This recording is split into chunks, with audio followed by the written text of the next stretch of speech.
Day 2. Oh, and today we're going to ask the question, why? Why would you stick to a weight loss plan? And I'm telling you that when you create and spend some time thinking about your why, it is actually really helpful as you work day to day in choosing new kinds of ways of eating.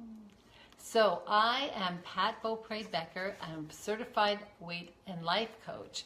And what I'm going to do is be sharing with the next 13 days now some life coaching strategy tips, as well as tips to help you for sticking to your weight loss plan. So I like to talk about food, and I like to talk about how to manage your mind and your emotions, and planning for all the things that we know happen when we try to do something different, especially when it comes to weight loss.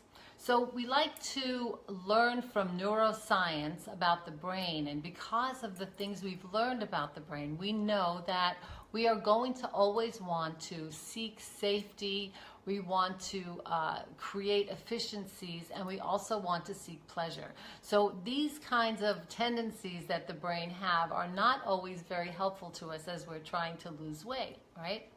So what I want you to do is, if you are a yo-yo dieter, if you have decided that you can't stick to a plan, I really want you to come each day and follow along, because I'm going to give you ways in which you can actually change the way you think about food, the way you think about your day, that will help you to continue to stick to your plan and get to your goal weight and get to beyond your goal weight, because I like to think about this as a way, we choose a way, the plan should be very sustainable, because you want to choose a way that you can eat for the long term. Okay, so let's see. So what we know about neuroscience and the brain. So we know our brain is going to seek safety and efficiency and pleasure. So what happens at the end of a long week when you're invited to go to a happy hour and you show up at the bar and you are tired, you had a long day at work and you want to relax, and there in front of you is a big bowl of chips and some wings slathered in sugary barbecue sauce. Now you already know that this is not something that you have decided that you want to eat, right? So how is your brain going to negotiate this moment in time how could you, instead of choosing to pick up that rib, maybe pick up order a slider without a bun? Or when people are sitting around going, come on, I know you eat healthy, but everything is going to kill you, so come on and celebrate. And instead of celebrating and joining in with celebrating that way, you end up ordering a salad.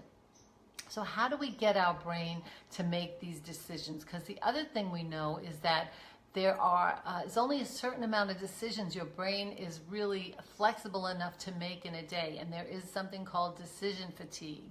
So after a long week of work and you're making decisions all day long, the last thing you want to do is actually have to make more decisions. So the question to ask ourselves is, we want to know why. Like, why? Why would you choose that slider? Why would you choose that salad? What makes you want to lose weight? Like, what is the big why that has to be strong enough for you to make a decision and to do things that are hard? So, and it also is something that not only is compelling, but you want to keep it in the front of your mind each day. So I'll tell you about my why. So my why, actually, I have very strong memories of the results I used to get the way I used to eat. I was certainly overweight. I was very unhappy. I was depressed. I was irritable. I was just not happy with my life. And I had no idea of the connection with the kind of food I was eating and how that was impacting my emotional health and my emotional life. So when I figured that out, when I learned about that, it really was something that I had not even imagined before. So I have a really strong memory of how bad I used to feel. I also have a strong memory of waking up in the morning and feeling bloated and disappointed on top of being depressed.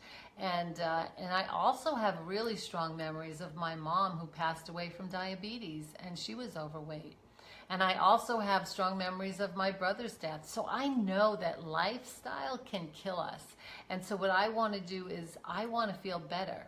Now I'm so happy that I have the experience of feeling better, because I now know that it is so much more fun to live with joy, to live with purpose. And I did that because by eating healthy food, I took away all the time that I spent thinking about food, what I should eat, how I should eat, standing in front of the refrigerator, which is like the worst thing possible, looking for something to eat and not really wanting to cook, because I'm not really, don't really like to cook very much, but I do cook, but it's not like I like to cook. So there are many memories that I have that I keep. I don't have to think very far to remember how bad I felt versus how good I feel now. So that's my why. So what you need to do is you need to figure out, so if you think of it as a scale, right? And there's a scale, and one of them is choosing to not eat something, let's say choosing to have a nice glass of club soda with a lemon versus choosing to have a maybe a rib slathered in barbecue sauce. So, you know, what is your why going to be big enough, or to hold the scales at balance, or to tip the scales so that you actually have the ability to make the choice to not eat maybe it's Aunt Mary's favorite lemon chiffon cake. Whatever it is, there's always going to be something that you will be handed in front of. There's always going to be something there for you to choose, and your why is the beginning. It's the basis of your ability to make the decisions to stick to your plan. So find out your why. And it's also important that, you know, for me, when I think about feeling good, I mean, I spent so much time looking externally to feel good about myself, right? So I was always looking for, maybe it was drugs or food or sex or rock and roll, whatever it was. In many ways, the desire to feel good could be considered hedonistic, right? It's like, but the desire for me to feel good, and the desire for me to help you feel good by eating the right foods that are going to work for your body, so that you can move in your body, so that as you get older, you're not suffering from, in addition to the normal things that might come from aging, you're not suffering from being overweight and not having the ability to exercise or to do things that you love to do, to travel, whatever it is you like to do. So really, and the other thing that I know, because I have seen this happen, when women and men, when they get in shape, when they start to feel good about themselves, even if it's just from a place of vanity, what happens is they will be a better person. They will give more. So I really do this work because I want you to give more.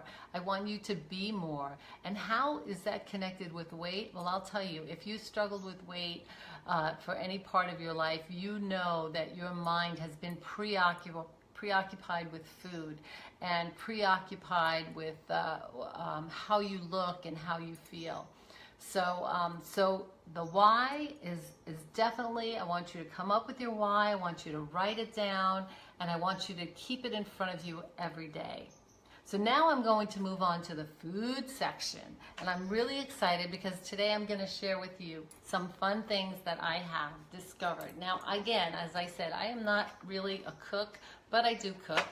And so I have today a spiralizer. I don't know if any of you have ever used a spiralizer, but I know now in the markets, everybody seems to sell spiralized zucchini and spiralized sweet potatoes. So my daughter had one of these and I borrowed it from her, and then I went out and I got my own. So this one is fantastic. Let's see. So this is actually, that is a suction. So we push this down, it has a suction. And so what we do is we take, I'm going to make it from zucchini. Did that suction work? I'm going to take the zucchini, and what I'm going to do is I'm just going to cut the end. So I'm just flattening the end, and then I'm going to flatten the other end. Okay. And I've already done a little bit of this today, so I'm going to actually just add to it. But look at this. Look what we have. Oh my God. It's like pasta, but it's fresh zucchini. And you can do many things with it. What I'm going to do today is I'm actually going to make it with some pesto. Of course, I'm not going to make my own pesto. This is pesto that I got at Costco. So I'm just going to get my spiralized zucchini. I'm going to put them in a pan, and I'm just going to like put a little olive oil in there, and I'm going to heat them up, and then I'm going to cover it with pesto, and that is it. There's other recipes as well. I could add more vegetables to it. I could, let's say, add some asparagus, which I was thinking of doing. So here we go. Here's the zucchini. So we just pull this out. This goes in here. Okay, it kind of sticks to it. Now you can see this, for some reason I'm not suctioning here. I'm going to try it again. Okay, there we go. And then I do this. Now watch this. This is amazing, okay? I'm just going to push, let's see, is this going to work? I'm just going to push this in, spiralizing, and then you'll see what's happening. This is crazy. Okay, you're going to see that right now over here I've got these pasta noodles coming out, and it is just fresh zucchini pasta. So you can even use this in a cold salad, and you can make it cold, or you can heat them up. You can put tomato sauce on them if you like tomato sauce. Whatever it is that you want to do, this is pretty fantastic. So this is my technique for the spiralizer. I just wanted to give you a little bit of a lesson, because it's like so easy and it's so fun. And why is this happening? So I think I've got a little bit stuck here. All right, let's take this out. Look at this. This is fantastic. Spiralized noodles. So that's what I wanted to share with you, a way to make pasta that's gluten-free. It has no flour in it, so you don't have to worry about, it's anti-inflammatory. So if you have any issues with inflammation or not feeling well, then this actually makes it a fantastic way to have some pretend pasta, but some great vegetables. I also wanted to share one more thing with you today before we go. I feel like one of those shopping channels, but this is called Kettle and Fire, and it's bone broth. And I was actually speaking with a client today who was not feeling well and didn't know what to do when she wasn't hungry for her food because she was not feeling well. She was sick. And so it turned out today I was working through lunch and I was kind of hungry, so I just opened up one of these things, put it in my cup in the microwave, and then this is what got me through the afternoon in terms of working as I worked through lunch today. So I highly recommend Kettle and Fire. I heard about it from Tim Ferriss actually, and I bought it on Amazon. So I look forward to tomorrow. We'll talk again. And so again, today we want you to ask yourself, what is your why? Why do you want to lose weight? What is your compelling reason, so that when someone offers you, it's kind of like, I think of it, if someone offered you a drug, if someone offered you heroin, you know, why don't you take that? Yet if you decide that you want to succeed in weight loss and you want to eat certain healthy foods to take care of your body, why do you choose to eat that food? In the same way as why would you choose to put something in your body that's not good for it? So the start is the why. So we have a plan from yesterday, and now today you're going to think about and tell us what is your why. And you could add it to the Facebook feed, and we'd love to see what all of the whys are. All right, you guys. Julie and Stacy, I want to thank you so much. Thanks so much for watching, and I'll see you tomorrow. Bye.